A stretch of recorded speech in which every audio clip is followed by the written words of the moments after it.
dardaarankani waxa uu sheegayaa wixii qofka mu'minka qawiga ka dhigi lahaa maxaa qofka mu'minka xoog u yeelaya wuxuu nabigu yidhi kow ixris calaa maa yanfacuk waxaad ku dadaashaa oo ilaalisaa waxa ku anfacaya nolosha aynu joogno bini aadamku wakhti isku mid u haystaa wakhti isku mid ah inta badan dadku 60 jir 50 jir 70 jir meelaha waa soo wada gaadha laakiin midhaha iyo raadkay dunida kaga tagaan iyagoo isku wakhti noola waa kala nooc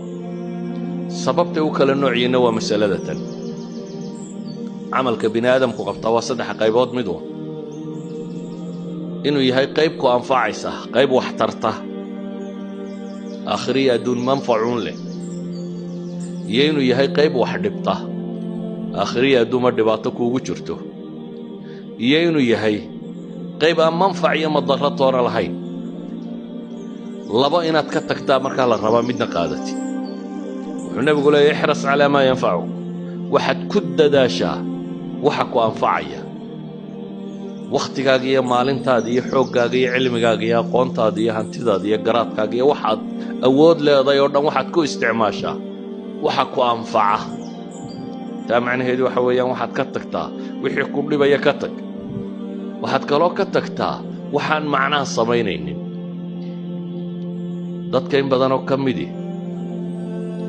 waxaabay dhib ku ah wakhtigoodaba marka waxay raadinayaan waxay ku dilaan waxay ku madadaashaan madadaaladu waa wuxuu rabo qofku inuu wakhtigiisa ku baabi'iyo xooggiisa iyo xoolihiisa iyo caqligiisa ku baabi'iyo aan adduunkana manfac ku lahayn aakhirana manfac ku lahayn adduunna wax kama tarayso waxaan u wadaa aakhirana wax kama tarayso qofna isagu wixii dhibayey baabuu wakhtigiisii ku bixiyey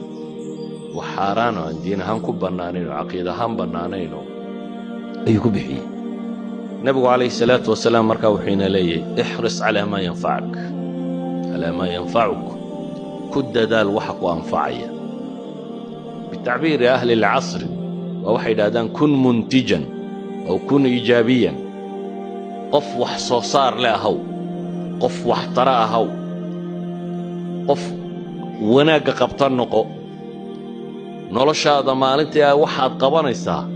waa inaad isweydiisaa ma manfac adduun buu kuu leeyahay mise manfac aakhiro kuu leeyahay haddaad waxa labadaa ka dhex arki weydo waa wixii lagu yidhi ka tag haddaad manfac adduun ka weydo